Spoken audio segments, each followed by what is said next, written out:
में पढ़ता हूँ। अंकल आपको पता है क्या है? ये दिमाग है, इसमें 2 दिमाग रहते हैं। अंकल आपको पता है कि कई बड़ो छोटा दिमाग क्या करता है, बड़ा दिमाग क्या करता है? बड़ा दिमाग बॉडी को कंट्रोल करता है, छोटा दिमाग पिछले सालों का याद रखता है।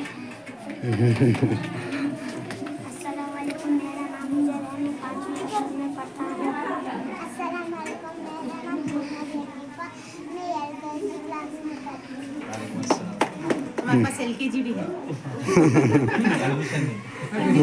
अरे हाँ कई बड़ो कई बिट्टोಳು क्या सर आपको पता है कि ये क्या है?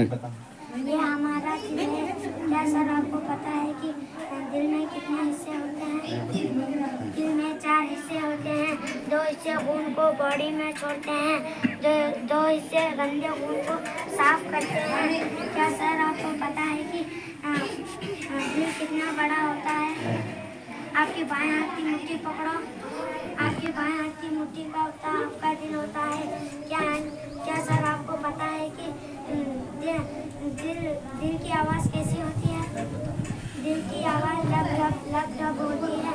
क्या सर आपको पता है कि दिल की आवाज़ बंद हो जाने से क्या हो सकता है? दिल